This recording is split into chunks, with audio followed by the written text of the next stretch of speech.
The community had a simple question: Retroid Pocket G2 or Retroid Pocket 6? And before anyone could even answer it, the market made the decision for everyone. Because the G2 no longer exists, at least for now. Retroid has officially pulled the Pocket G2 from the market temporarily, they say. The reason? Memory prices. The same AI infrastructure boom that already killed off the 12GB version of the Pocket 6 has now claimed the G2 as well. Just 5 months after launch, gone from the market.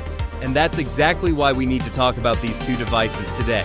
Not as a theoretical comparison video, but because the answer to this question is more relevant than ever. Before we continue, subscribe to the channel and leave a like, because what comes next is information that most people will hear too late. Let's start with the G2, a device that divided the community from day one, not because of its performance, but because of its chip, the Snapdragon G2 Gen 2. At launch, the driver situation wasn't fully mature, and there were some real compatibility issues with certain Android apps. Even so, PS2, GameCube, and Wii emulation all ran well. Battery life ranged from 7 to 9 hours, no noticeable thermal throttling, and an AMOLED display that nobody expected at this price point. At $219, the overall package was highly compelling. Now the G2 is gone.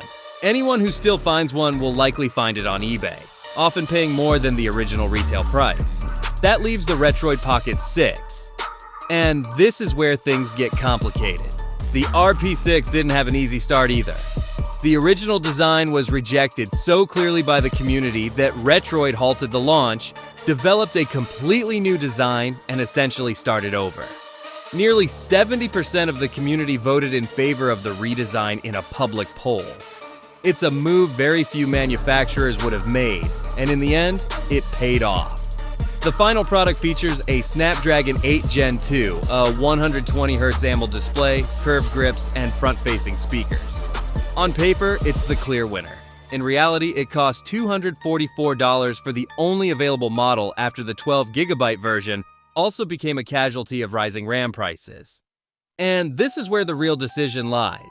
If your goal is to play PS2, GameCube, and the vast majority of classic systems, in other words, what most people in this community play every day, then you do not need a Snapdragon 8 Gen 2.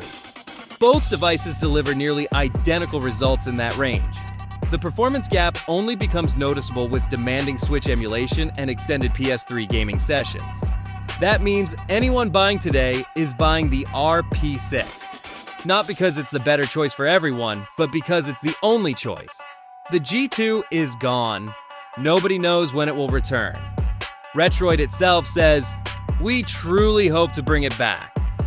A statement that conveys more uncertainty than confidence. The RP6 is not a bad compromise. It's a good device that, due to circumstances beyond its control, has become the only option. For most people, it will be more than enough.